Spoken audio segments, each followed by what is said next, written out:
Nesse vídeo eu vou explicar, basicamente, quais são as views que eu falei no vídeo anterior.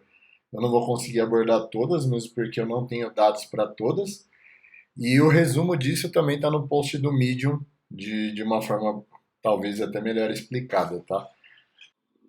Entrando na aba Grid, eu tenho mais ou menos um overview sobre as minhas execuções, onde eu consigo filtrar por data ou número de execuções. E aqui tem alguns status dos jobs que eu tenho para rodar. No meu caso, eu só tenho verdinho, então ele só vai pegar aqui os marcados com sucesso, tá?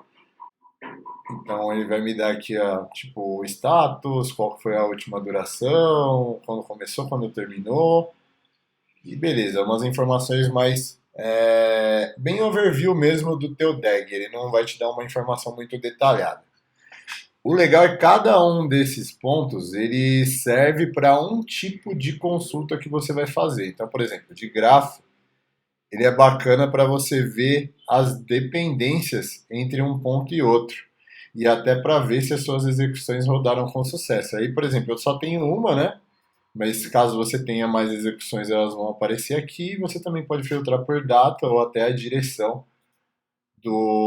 da transação. Então, se eu vou inverter ali, ó, ele vai fazer o load, transform e o extract em vez do processo convencional.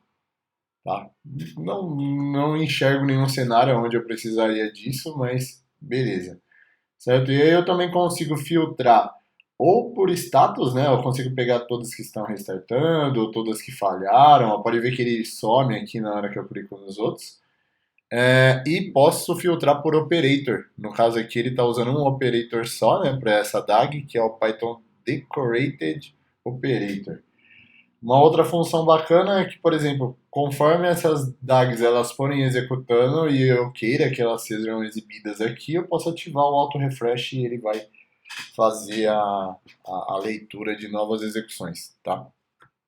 Uma outra forma de monitorar como estão funcionando as minhas DAGs é usar o Calendar. E aqui, por exemplo, mais uma vez dizendo, eu só tenho uma execução, né? E ela executou com sucesso. E aí, se você ver aqui, está relacionado a Monday. Aqui são os dias da semana, né? Conforme tá mostrando para cá. E daí para frente eu vou fazendo minhas análises aqui, ó. Por exemplo, aqui são todas datas anteriores, né? Aqui já, por exemplo, domingo, segunda, e aí viriam os próximos dias aqui, certo? Aqui tem uma escala de falha, porque que ele faz? Ele agrega as execuções, né? Então, por exemplo, aqui está o verdinho escuro, porque só rodou uma vez e rodou com sucesso.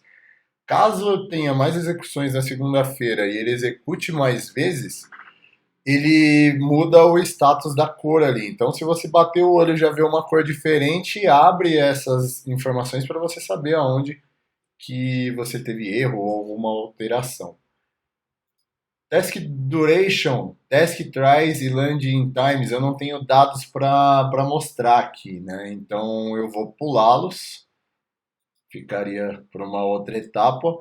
E esse gráfico de Gantt aqui, ele é bacana para eu saber, para eu medir gargalo, né? Às vezes eu tenho, aqui por exemplo, eu tenho os três tasks da minha DAG, e essa daqui executou num total ali de, por exemplo, vamos ver, uns 15 segundos mais ou menos, aí essa daqui 3 segundos e essa outra aqui 2 segundos. Eu poderia ter algum tipo de gargalo em algumas das fases, né? E aí eu consigo fazer uma consulta, né? Eu falei, porra, ou o problema é meu código, ou o problema é a máquina, ou o problema é até uma concorrência que eu estou executando agora, né? Caso eu queira ver detalhes dessa DAG, eu posso entrar aqui e aí eu tenho informações mais específicas sobre, por exemplo, localização do arquivo, qual que é o time zone que eu estou usando, várias outras informações aqui, né? Caso necessário. Por exemplo, processo é diário, ele está ativado e assim vai. Vamos supor que eu preciso usar o código, eu preciso visualizar o código da minha DAG. Então eu não preciso ir lá no arquivo lá e ver o conteúdo. Eu posso clicar aqui e visualizar o conteúdo da minha DAG. Qual que é a vantagem? Se eu estou usando um Git, um controle de versão e tal, sempre Se subiu aqui, ele é a versão mais recente, então você sempre vai estar vendo a versão mais recente. E em outro lado, você também não consegue editar o que está aqui, né? Aqui na última aba aqui do Audit Log, você consegue verificar aqui as execuções, tal, mas bem de uma forma muito genérica, tá? E aí eu estranhei no começo, eu falei, porra, é muito superficial essas informações. E aí, por exemplo, se você for aqui em gráfico, na aba Graph, e chegar em qualquer uma dessas tasks, por exemplo, eu vou escolher Load e clicar duas vezes nela, ele vai abrir um menuzinho aqui, onde, por exemplo, esse run aqui eu consigo executar ela por aqui, ou alguma tarefa que eu tive problema. Por exemplo, eu vou em Instance Details aqui. E aí ele vai abrir informações sobre a instance dessa DAG no caso. Tá? Vou voltar. Como o assunto aqui é log, e aí, pô, eu tenho o log das informações da execução dessa terceira task que é a load. Dá para você fazer o download, dá para você pular o cara, dá para fazer uma porrada de coisa. E tem outras funções ali até, marcar como falha, né? Caso você esteja fazendo teste, você limpar, vamos supor que eu queira fazer um clear de tudo que executou dessa DAG e fazer o ajuste dela caso eu tive problema, eu dou um clear nela, vai limpar log, vai limpar tudo e aí, porra, nasce uma vida nova ali de monitoramento dela. Não tem como eu te dar muito mais detalhes, né? Mas basicamente são esses aqui, ó. Por exemplo, aqui eu tenho exemplo da DAG e volto aqui para as informações normais, certo?